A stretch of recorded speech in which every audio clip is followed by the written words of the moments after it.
दुर्योधन या सुयोधन, जिसके इर्द गिर्द ही अधर्म ने और उसके नेत्रहीन पिता ने अपनी विजय का ताना बाना बुना था।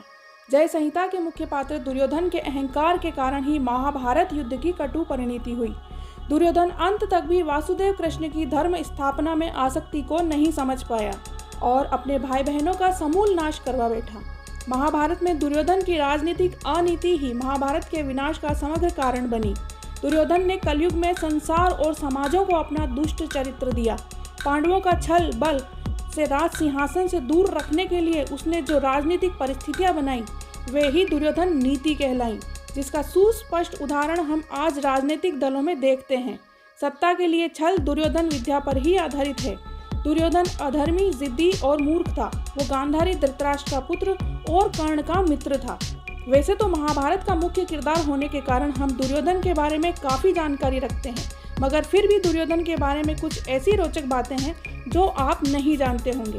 दोस्तों, welcome to our channel no one know, जहां हम लाते हैं कुछ ऐसे फैक्ट्स जो हैं ज़रा हटके। जन्म और बाल्यावस्था से ही दुर्योधन महत्वाकांक्षाओं और विवादों की बलि चढ़ गया। जन्म के समय दुर्योधन का नाम सुयोधन रखा गया था, मगर अपने अंधे माता पिता द्वारा ऐसे परिदृश्य उसे दिखाए गए जिससे उसे पांडवों से नफरत हो गई और इसी कारण उसका नाम दुर्योधन पड़ा। दुर्योधन और कौरवों के जन्म की कहानी भी काफ़ी रोचक है। दुर्योधन 100 घड़ों में से पहले घड़े से हुआ था।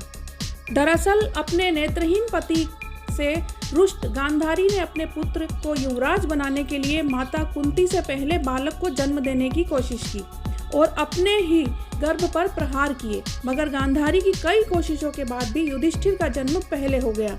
इसी बात से गांधारी बहुत निराश हुई, मगर गांधारी को ऋषि व्यास द्वारा 100 पुत्रों का वरदान प्राप्त था। कहा जाता है गांधारी जब गर्भवती हुई तब 9 महीने की बजाय 2 साल तक गर्भवती रही। उसके बाद उन्होंने एक मांस के टुकड़े को जन्म दिया। इसी के बाद ऋषि व्यास ने इस मांस के टुकड़े के पिंड को 101 टुकड़ों में विभाजित किया और अलग अलग घड़ों में रखा। घड़ों से 100 कौरवों का जन्म हुआ और 101 घड़े से कौरवों की बहन दुशाला का जन्म हुआ। जब दुर्योधन का जन्म हुआ तब कई तरह के अपशगुन देखने को मिले, जैसे सियार का जोर जोर से रोना, उल्लू का शोर मचाना, आसमान में अचानक काले बादलों का छा जाना। इन घटनाओं को देखकर विदुर ने कहा, ये अपशगुन बता रहे हैं कि ये पुत्र हस्तिनापुर के विनाश का कारण बनेगा। इसे त्यागने में ही भलाई है। परंतु धृतराष्ट्र और गांधारी पुत्र मोह और सत्ता के लिए विनाशकारी मंसूबों के चलते ऐसा करने से उन्होंने मना कर दिया। दुर्योधन को राक्षस कली या कलयुग का अवतार माना जाता है, क्योंकि उसमें कलयुग के सारे गुण मौजूद थे। कहते हैं दुर्योधन कलयुग का अंश था, तो उसके 100 भाई पुलत्स्य वंश के राक्षस के अंश थे। दुर्योधन कुटिल क्रूर होने के साथ साथ गदा युद्ध में भी पारंगत था। उसने शकुनी की चाल के तहत बलराम जी से गदा युद्ध सीख लिया था।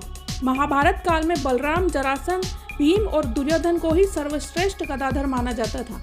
दुर्योधन की मृत्यु सबसे अंत में हुई और खास बात यह कि महाभारत के 18 दिन तक चले युद्ध के अंत के बाद दुर्योधन और भीम के बीच एक युद्ध हुआ, जिसमें भीम ने दुर्योधन की जंघा उखाड़कर फेंक दी, जिसके चलते ही दुर्योधन की मृत्यु हुई। एक बार महर्षि मैत्रेय हस्तिनापुर आए।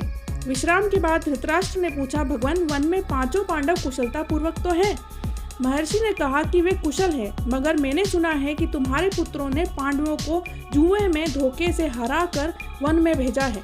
ऐसा कहकर पीछे मुड़ते हुए उन्होंने दुर्योधन से कहा, तुम जानते हो पांडव कितने वीर और शक्तिशाली हैं? महर्षि की बात सुनकर दुर्योधन ने क्रोध में हाथों से अपनी जंघा की ताल ठोक दी। दुर्योधन की ये उद्दंडता देखकर महर्षि को क्रोध आ गया और उन्होंने कहा कि तू मेरा तिरस्कार करता है, मेरी बात शांतिपूर्वक नहीं सुन सकता। जा उद्दंडी, जिस जंघा पर तू ताल ठोक रहा है उस जंघा को भीम अपनी भुजाओं से तोड़ देगा। बस यही श्राप दुर्योधन को ले डूबा।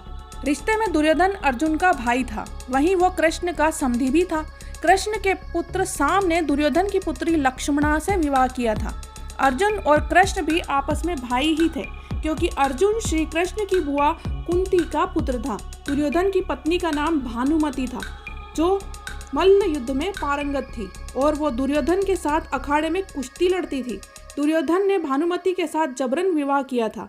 गांधारी ने सती पर्व में बताया है कि भानुमति दुर्योधन से खेल खेल में कुश्ती करती थी। जिसमें वह दुर्योधन को कई बार हरा देती थी। भले ही दुर्योधन भानुमति को हरण करके लाया था, लेकिन भानुमति को दुर्योधन से प्यार हो गया था। अगली रोचक बात जो दुर्योधन से जुड़ी है वो ये है कि कौरवों के शक्तिशाली सैनिक थे, मगर फिर भी वो हार गए क्योंकि दुर्योधन ने सही समय पर निर्णय नहीं लिया और कई तरह की गलतियां करता रहा। जैसे पहली गलती उसने की कि श्री कृष्ण की बजाय उसने उनकी नारायणी सेना को मांग लिया।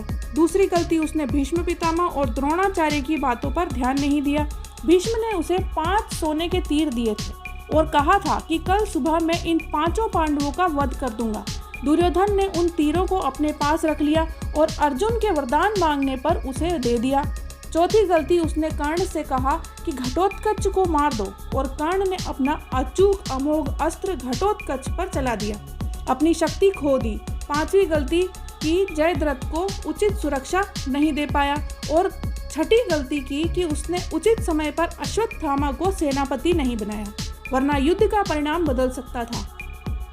तो ये थी दुर्योधन के बारे में कुछ रोचक बातें। इनमें से कितनी बातें आपको पहले से पता थी, कमेंट करके ज़रूर बताइए। वीडियो पसंद आया है तो इसे लाइक करें और चैनल पर नए हैं तो इसे सब्सक्राइब करना ना भूलें।